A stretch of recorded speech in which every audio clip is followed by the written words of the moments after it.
बऱ्याचदा काय होतं ना, आपण इडली किंवा मेदूवडा बनवतो. सांबार प्रचंड आवडत असून देखील बनवायचा कंटाळा येतो, कारण डाळ वाफवण्यापासून तयारी करायला लागते. तर आज मी तुम्हाला दाखवणार आहे इन्स्टंट सांबार किंवा इन्स्टंट डाळ इव्हन आपण कशी बनवू शकतो. यासाठी आपण कोणत्याही प्रकारची डाळ वापरणार नाही आहोत, त्यामुळे डाळ भिजवून ठेवायची आणि वाफवून घ्यायचा प्रश्नच येत नाही. तर काय करायचं आहे, एका पातेल्यामध्ये ज्याच्यात तुम्ही बेसिकली सांबार बनवाल त्याच्यामध्येच 2 चमचे बेसन हरभऱ्याचं पीठ घ्यायचं आहे आणि त्याला हलकं भाजून घ्यायचं आहे. साधारणपणे असा त्याचा थोडासा रंग चेंज झाला ना की आपल्याला अंदाज येतो की ते व्यवस्थित भाजून झालेलं आहे.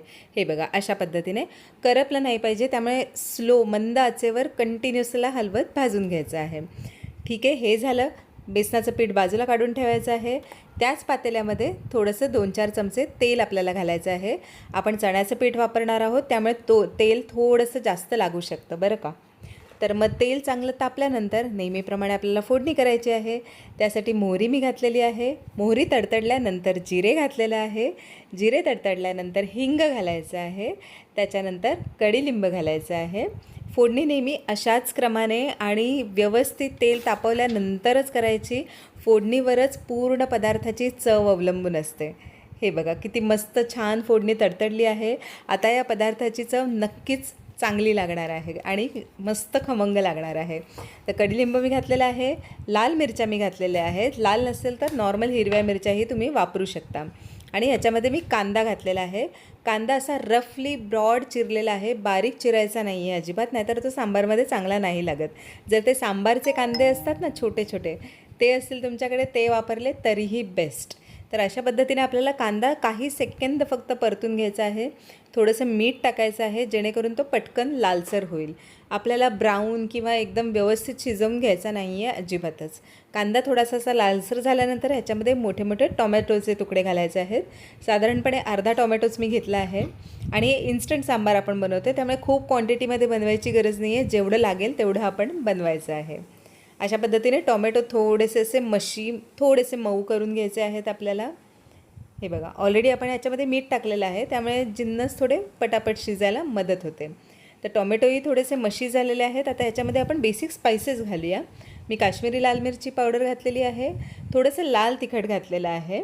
याचं प्रमाण तुम्ही तुमच्या आवडीनुसार कमी जास्त करू शकता. जर तुम्हाला तिखट जास्त आवडत असेल तर लाल तिखट जास्त घालू शकता. आणि ह्याच्यामध्ये आपल्याला घालायचा आहे सांबार मसाला. साधारणपणे 2 ते 3 चमचे व्यवस्थित सांबार मसाला घालायचा आहे. कंजूसी करायची नाही आहे. सांबार मसाल्यामुळेच त्याला सांबारची व्यवस्थित छान चव येणार आहे. सांबार मसाला घालून सगळे मसाले छान तेल सुटेपर्यंत परतून घ्यायचे आहेत. मसाल्यांना तेल सुटल्यानंतर आपण जे चण्याचं पीठ भाजून ठेवलेलं होतं ते याच्यामध्ये टाकायचं आहे. मसाल्यांबरोबर पुन्हा एकदा याला 1 मिनिट असं भाजून घ्यायचं आहे, रोस्ट करून घ्यायचं आहे. हे करत असताना एका बाजूला मी पाणी थोडंसं केटलमध्ये गरम करायला ठेवलं होतं.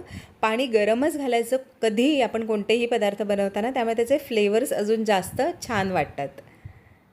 अशा पद्धतीने हळूहळू थोडं थोडं पाणी घालायचं आहे, जेणेकरून बेसनच्या गुठळ्या किंवा गाठी अजिबात होणार नाही. तुम्ही बघू शकता मी थोडं थोडं पाणी घालून याला पेस्टसारखं मिक्स करत जाते आहे, जेणेकरून चण्याच्या पिठाच्या गाठी आणि गुठळ्या होणार नाहीत. जसं आपण पिठलं करतो ना तसं हळूहळू हळूहळू मिक्स करायचं आहे. आणि वेन यू आर शुअर की एकदा त्याची छान अशी पेस्ट तयार झालेली आहे, त्याच्यानंतर आपल्याला उरलेलं पाणी घालायचं आहे आणि सांबारची कन्सिस्टन्सी व्यवस्थित ॲडजस्ट करून घ्यायची आहे. काही लोकांना असं दाटसर सांबार आवडतं, काही लोकांना पातळ सांबार आवडतं. तर तुमच्या आवडीप्रमाणे ह्याच्यामध्ये पाणी घालायचं आहे. आणि लक्षात ठेवायचं आहे की तुम्ही आता जशी कन्सिस्टन्सी ॲडजस्ट कराल, हे थोडंसं गार झाल्यानंतर ते दाटसर होणारच आहे. जेवढी पातळ कन्सिस्टन्सी असेल तेवढी नाही राहणार. चण्याचं पीठ असल्यामुळे ते थोडंसं दाटसर होणार आहे.